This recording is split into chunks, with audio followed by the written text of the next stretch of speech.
ਆਪਾਂ ਕਰ ਰਹੇ ਸੀ ਲਿਜਾਂਦਰੇਸ ਡਿਫਰੈਂਸ਼ੀਅਲ ਇਕੁਏਸ਼ਨ। ਚਲੋ ਆਰਟੀਕਲ ਵਰਕ ਕਰ ਲਿਆ ਸੀ, ਕੁਝ ਕੁਐਸਚਨ ਕਰ ਲਏ ਸੀ ਆਪਾਂ। ਚਲੋ ਕੁਝ ਕੁਐਸਚਨਸ ਹੋਰ ਕਰਦੇ ਆਪਾਂ ਅੱਜ ਲਿਜਾਂਦਰੇ ਦੇ। ਚਲੋ ਸੋਲਵ ਦਾ ਡਿਫਰੈਂਸ਼ੀਅਲ ਇਕੁਏਸ਼ਨ।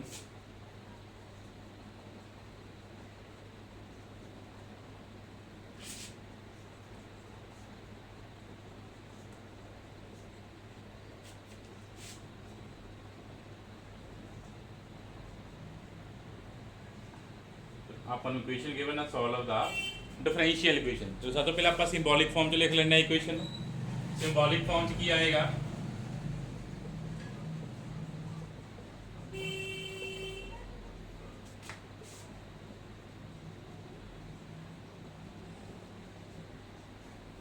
ਇਹਨੂੰ ਨੰਬਰ ਦੇ ਦਿੰਦੇ ਆਪਾਂ 1। ਚਲੋ ਆਪਾਂ ਇਕੁਏਸ਼ਨ ਨੂੰ ਲਿਖਤਾ ਸਿੰਬੋਲਿਕ ਫਾਰਮ 'ਚ। ਚਲੋ ਸਭ ਤੋਂ ਪਹਿਲਾਂ ਤੁਸੀਂ ਦੇਖਣਾ ਇਕੁਏਸ਼ਨ ਕਿਹੜੀ ਆ। ਸਭ ਤੋਂ ਪਹਿਲਾਂ ਇਕੁਏਸ਼ਨ ਕੀ ਆ, ਵੇਰੀਏਬਲ ਕੋਫੀਸ਼ੀਐਂਟ ਵਾਲੀ ਇਕੁਏਸ਼ਨ ਆ। ਚੈੱਕ ਕੀਤਾ ਆਪਾਂ ਇਕੁਏਸ਼ਨ ਕੀ ਆ ਆਪਣੇ ਕੋਲੇ, ਇਕੁਏਸ਼ਨ ਵਿਦ ਵੇਰੀਏਬਲ ਕੋਫੀਸ਼ੀਐਂਟ। ਚਲੋ ਫਿਰ ਆਪਾਂ ਚੈੱਕ ਕਰਦੇ ਹਾਂ ਆਪਣੇ ਕੋਲੇ ਕੌਚੀ ਆ ਜਾਂ ਲਿਜਾਂਦਰੇ ਇਕੁਏਸ਼ਨ ਆ।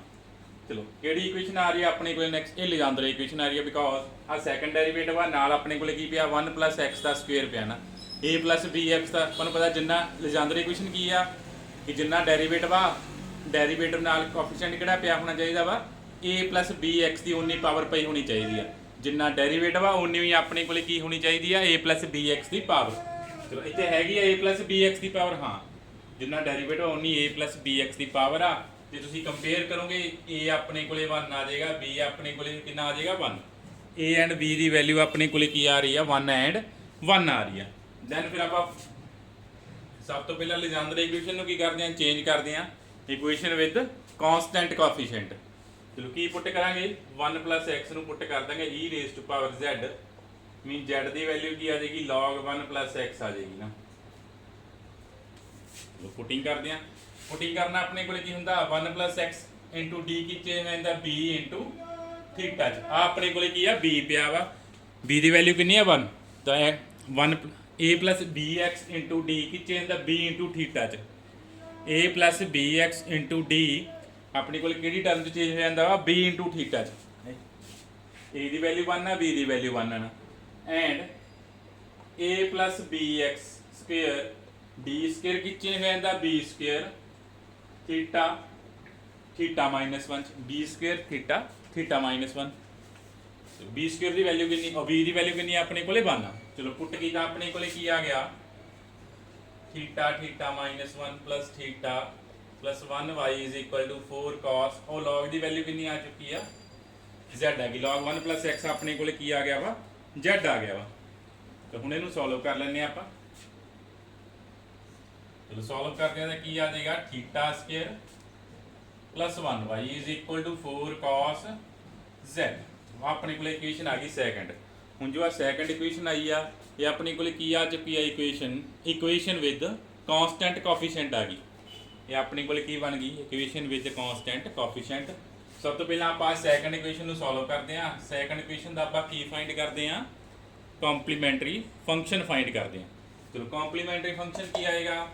ਆਕਸਿਲਰੀ ਇਕੁਏਸ਼ਨ ਲਿਖੋ। ਆਕਸਿਲਰੀ ਇਕੁਏਸ਼ਨ ਦੇ ਰੂਟਸ ਕੀ ਆਉਣਗੇ, ਥੀਟਾ = +- ਇਹ ਉਲਟਾ ਆ ਜਾਏਗਾ ਤਾਂ ਕੀ ਆ ਜਾਏਗਾ c1 cos z + c2 sin z। ਹੁਣ ਆਪਾਂ z ਵਾਲੀ ਇਕੁਏਸ਼ਨ ਸੋਲਵ ਕਰਦੇ ਆ ਤਾਂ ਜਿਹੜੀ y ਸੋਲੂਸ਼ਨ ਆਉਣਾ ਇਨ ਟਰਮ ਆਫ ਕੀ ਆਉਣਾ z ਆਉਣਾ, ਯਾਦ ਜ਼ਰੂਰ ਰੱਖਿਓ ਇਹ। ਹੋਰ ਨਾ ਇੱਥੇ ਤੁਸੀਂ x ਦੀ c1 cos x + c2 sin x ਲਿਖ ਦਿਓ। ਆਪਾਂ x ਨੂੰ ਚੇਂਜ ਕਰ ਚੁੱਕੇ ਆ ਇਨ ਟਰਮ ਆਫ z। ਚਲੋ ਫਿਰ ਆਪਾਂ ਫਾਈਂਡ ਕਰਦੇ ਆ ਪਾਰਟਿਕੂਲਰ ਇੰਟੈਗਰਲ। ਨੈਕਸਟ ਆਪਣੇ ਕੋਲੇ ਪਾਰਟਿਕੂਲਰ ਇੰਟੈਗਰਲ ਆਫ ਸੈਕੰਡ।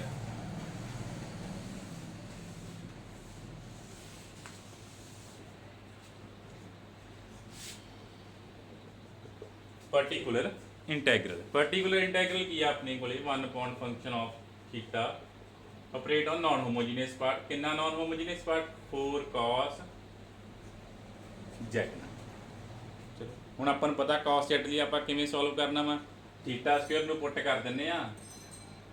ਕਿੰਨਾ -1, ਥੀਟਾ ਨੂੰ -1 ਪੁੱਟ ਕੀਤਾ 1 upon ਕੀ ਆ ਗਿਆ 0 ਆ ਗਿਆ। ਦੇਅਰਫੋਰ ਰੂਲ ਕੀ ਹੋ ਗਿਆ ਸੀ ਆਪਣੇ ਕੋਲੇ ਫੇਲ ਹੋ ਗਿਆ ਸੀ। ਰੂਲ ਆਪਣੇ ਕੋਲੇ ਕੀ ਹੋ ਗਿਆ ਫੇਲ ਹੋ ਗਿਆ। ਡਿਨੋਮੀਨੇਟਰ 'ਚ ਕੀ ਬਣ ਗਿਆ ਸੀ 0 ਬਣ ਗਿਆ ਸੀ। ਜੇ ਡਿਨੋਮੀਨੇਟਰ 'ਚ 0 ਆ ਰਿਹਾ ਤਾਂ ਫਿਰ ਆਪਾਂ ਦੁਬਾਰਾ ਕਿਵੇਂ ਫਾਈਂਡ ਕਰਦੇ ਆ, ਇੱਕ z ਦਾ ਮਲਟੀਪਲਾਈ ਐਂਡ ਡਿਨੋਮੀਨੇਟਰ ਦਾ ਡੈਰੀਵੇਟਿਵ। डिनोमिनेटर का डेरिवेटिव की आ गया 2 थीटा बन गया, ऑपरेट ऑन फिर cos z। आ 1 थीटा के cos z ਤੇ ਅਪਲਾਈ ਹੋ ਰਿਹਾ। ਆਪਾਂ ਨੂੰ ਪਤਾ 1 ਥੀਟਾ ਦਾ ਕੀ ਮੀਨਿੰਗ ਆ, ਇੰਟੀਗ੍ਰੇਸ਼ਨ। ਤਾਂ ਆਪਾਂ ਇੰਟੀਗ੍ਰੇਸ਼ਨ ਕਰ ਦਿੰਦੇ ਆ, ਕੀ ਆ ਜਾਏਗਾ 2z sin z। cos z ਦੀ ਇੰਟੀਗ੍ਰੇਸ਼ਨ ਆਪਾਂ ਨੂੰ ਪਤਾ ਕੀ ਹੁੰਦੀ ਆ, sin z। therefore complete solution ਕੀ ਆ ਗਿਆ,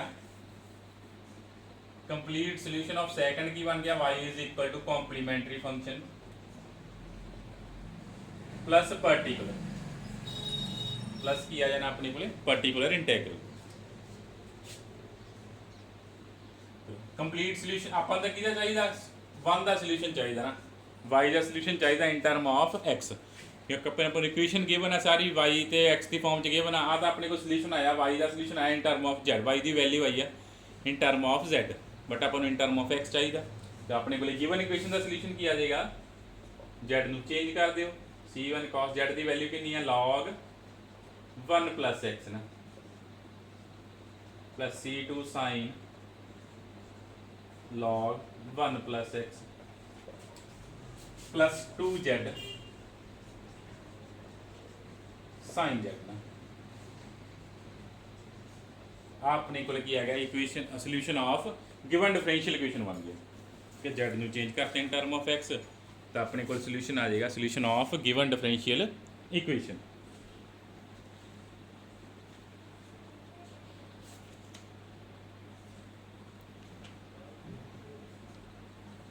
चलो फिर एक नेक्स्ट होर क्वेश्चन करते हैं आप।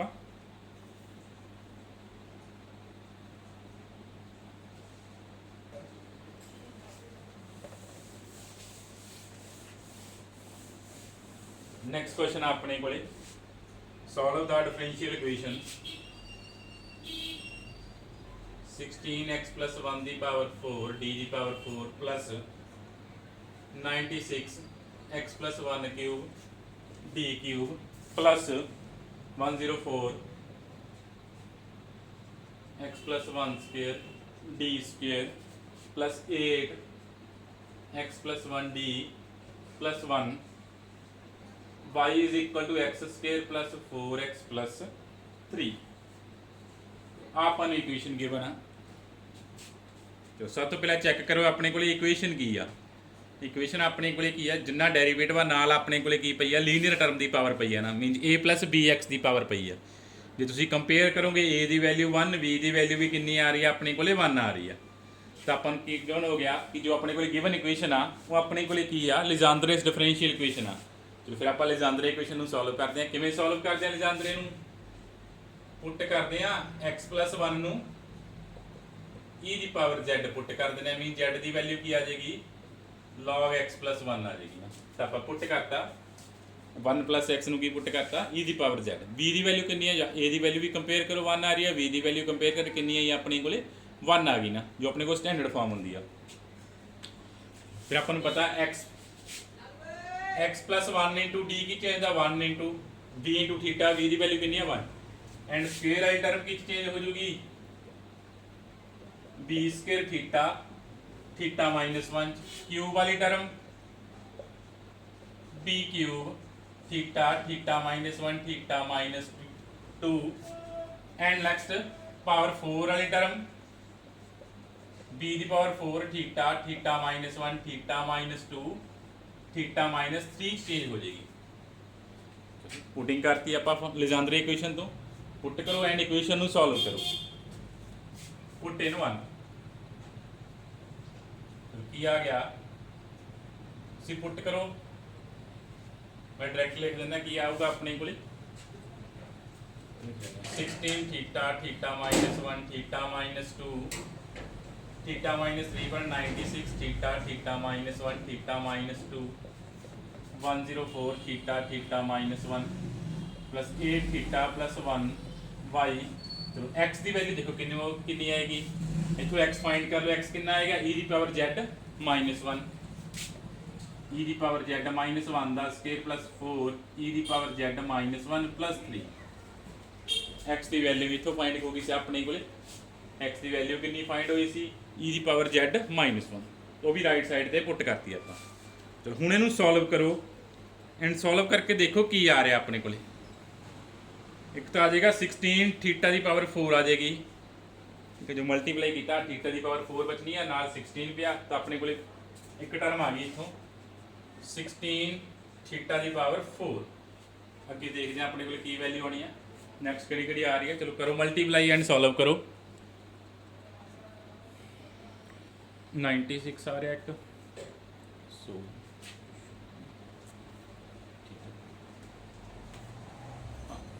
थीटा क्यूब वाली टर्म तो कैंसल हो रही है, ठीक है। नेक्स्ट आ गई थीटा स्क्वेयर वाली, थीटा स्क्वेयर वाली टर्म क्या जाएगी -8 theta square plus 1y is equal to right side पे आ स्क्वेयर एक्सपेंड कर लो e दी power 2z plus 1 minus 2e दी पावर z, इहदे नाल कंबाइन कर लो, जो बच गया लिखो e दी power 2z minus plus 2e दी पावर z, बाकी कांस्टेंट टर्म बचन गया ना 1, कांस्टेंट टर्म कितनी बच जाएगी -4 बच गया, 1 ते 3 0 हो गया। चलो कांस्टेंट टर्म भी 0 हो गई सी, राइट साइड पे नंबर दे देने आप 2। सॉल्व करके अपने को सैकंड इक्वेशन बच गई 16 थीटा की power 4 -8 theta square plus 1y is equal to e की पावर 2z प्लस 2e की पावर z। चलो हुण आपां इहनूं सॉल्व करते हैं सैकंड इक्वेशन नूं।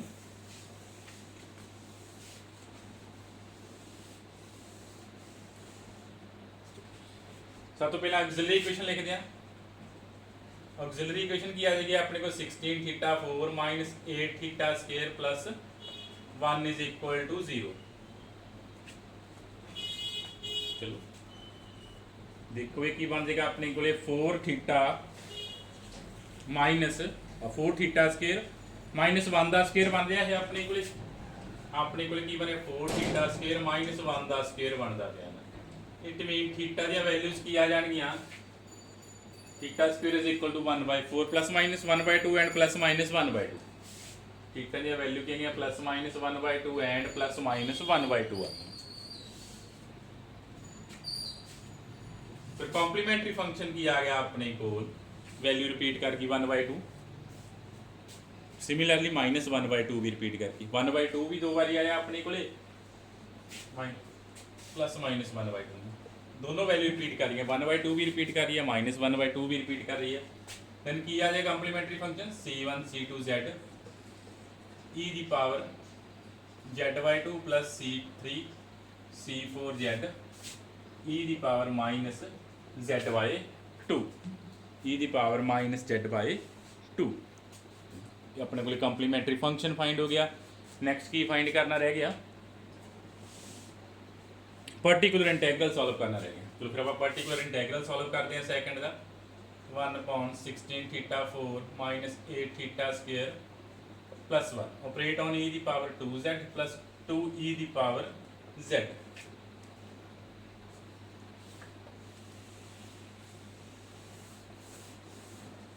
एक बार थीटा नूं किहदे नाल रिप्लेस कर देंगे आप 2 नाल, दूसरी बार थीटा नूं किहदे नाल रिप्लेस कर देंगे 1 नाल। चलो पहले कल्ले कल्ले ते अप्लाई कर लियो।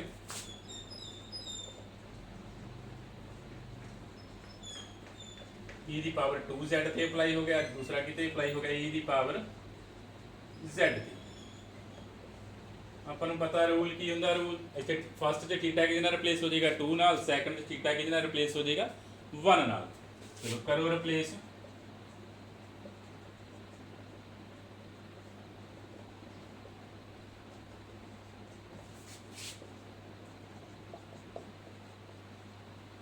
सॉल्व कर लो, जो आ गया लिख दो। 2 दी पावर 4 अपने को 16 बन गया, -8 इंटू 4 32 प्लस 1 31। चलो की बन गया 1/25 e दी पावर 2z 16 8 2/9 e दी पावर z 2/9 e दी पावर z। चलो ये अपने को की बन गया सी पार्टिकुलर इंटैग्रल आ गया सॉल्व हो के।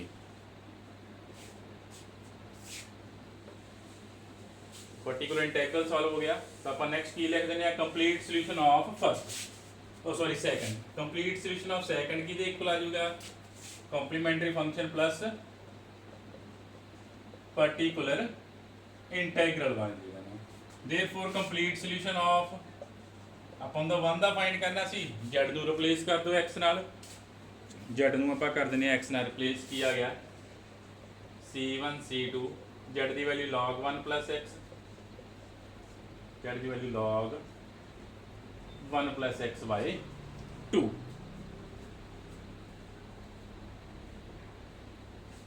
प्लस e ਦੀ ਪਾਵਰ z ਦੀ ਵੈਲਿਊ ਪੁੱਟ ਕਰ ਦਈਏ ਨਾ e ਦੀ ਪਾਵਰ z ਕਿੰਨਾ ਸੀ x plus 1 ਸੀ ਨਾ e ਨਾਲ ਵੀ log ਕੈਂਸਲ ਹੋ ਹੀ ਜਾਣੇ ਸੀ ਜਿਵੇਂ ਮਰਜ਼ੀ ਕਰ ਲਓ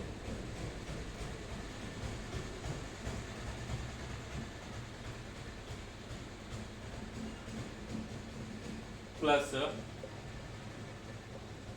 x plus 1 ਦੀ ਪਾਵਰ 2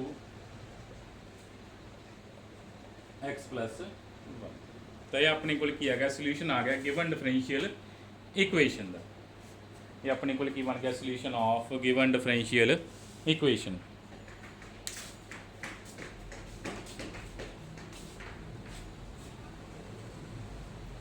ਚਲੋ ਇਹਦੇ ਨਾਲ ਦੇ ਹੋਰ ਬਹੁਤ ਸਾਰੇ ਕੁਐਸਚਨਸ ਆ ਤੁਸੀਂ ਕਰ ਲੈਣੇ ਆ ਲੈਜੈਂਡਰੇ ਡਿਫਰੈਂਸ਼ੀਅਲ ਇਕੁਏਸ਼ਨ ਦੇ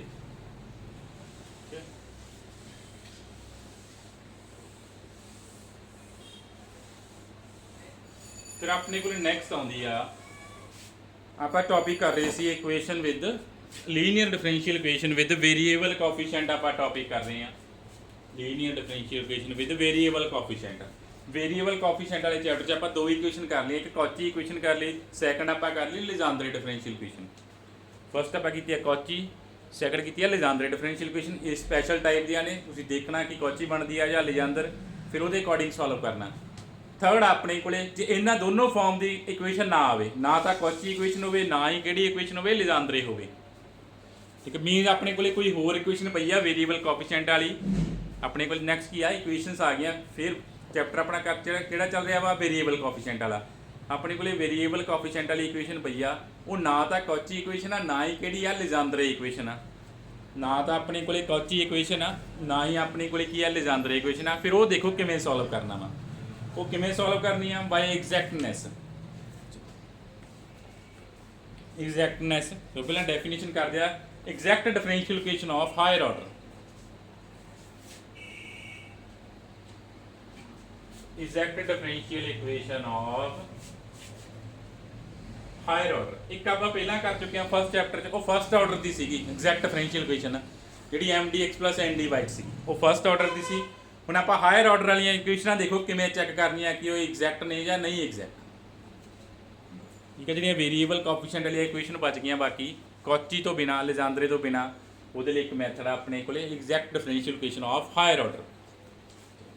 आप डिफरेंशियल इक्वेशन सॉल्व कर रहे हैं इस टाइप की डिफरेंशियल इक्वेशन सॉल्व कर रहे हैं ना फंक्शन ऑफ की पे अपने को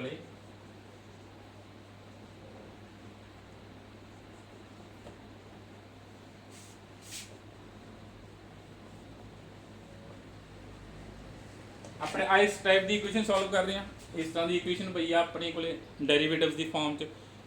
वो कोएफिशिएंट की आ वेरीएबल ने ना चलो हुण आप इस इक्वेशन को एग्जैक्ट कदों बोलांगे one is said to be exact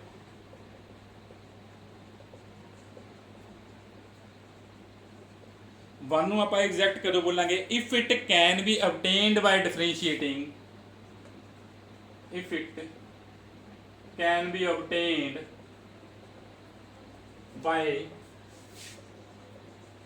differentiating directly differentiating directly an equation of next lower order of the form this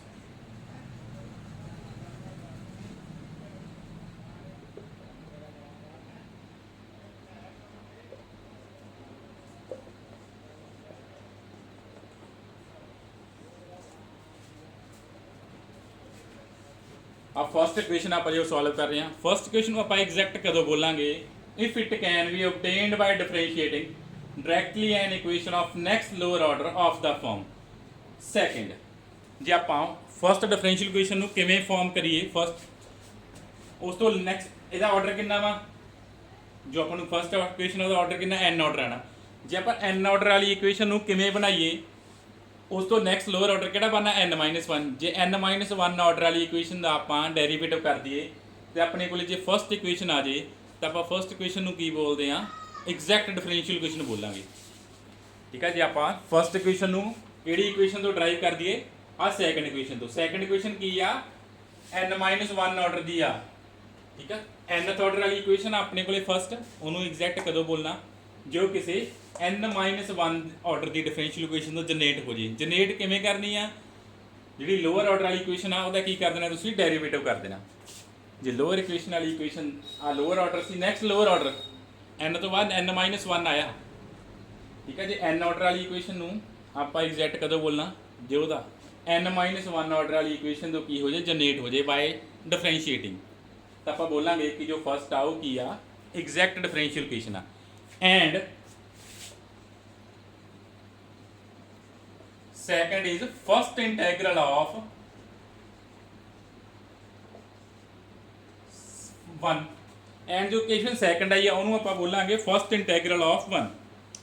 ਜਿਹੜੀ ਆ ਇਕੁਏਸ਼ਨ ਸੈਕੰਡ ਆ ਉਹ ਫਸਟ ਦਾ ਕੀ ਆ ਫਸਟ ਇੰਟੈਗਰਲ ਆ ਮੀਨਸ ਫਸਟ ਸੋਲੂਸ਼ਨ ਆ ਉਹਦਾ ਇੱਕ ਵਾਰੀ ਸੋਲਵ ਕਰਕੇ ਆਪਣੇ ਕੋਲ ਆ ਬਣ ਗਿਆ ਆ ਜੋ ਸੈਕੰਡ ਇਕੁਏਸ਼ਨ ਕੀ ਆ second is first integral of 1 means ਉਹਦਾ ਫਸਟ ਸੋਲੂਸ਼ਨ ਆਇਆ ਮੀਨਸ ਇਹਨੂੰ ਤੁਸੀਂ ਇੱਕ ਵਾਰੀ ਸੋਲਵ ਕੀਤਾ ਆਪਣੇ ਕੋਲ ਸੈਕੰਡ ਇਕੁਏਸ਼ਨ ਬਣ ਗਈ ਜਾਂ ਕਹਿ ਲਓ ਕਿ ਜੇ ਤੁਸੀਂ ਫਸਟ ਦੀ ਇੰਟੀਗ੍ਰੇਸ਼ਨ ਕਰੋਗੇ ਜੇ ਆ ਸੈਕੰਡ ਇਕੁਏਸ਼ਨ ਬਣ ਰਹੀ ਆ ਜਿਹੜੀ ਸੈਕੰਡ ਆ ਫਸਟ ਦੀ ਕੀ ਆਈ ਹੈ ਇੰਟੀਗ੍ਰੇਸ਼ਨ ਆਈ ਆ one time first integral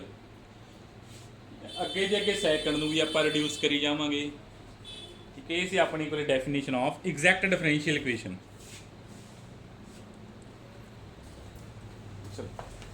method ਦੇਖੋ ਕੁਐਸਚਨਸ ਆਪਾਂ ਨੈਕਸਟ ਟਾਈਮ ਕਰਾਂਗੇ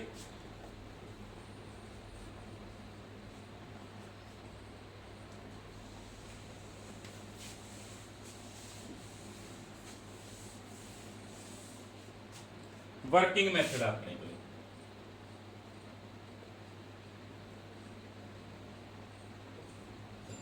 आप इक्वेशन सॉल्व करते आए हुण तक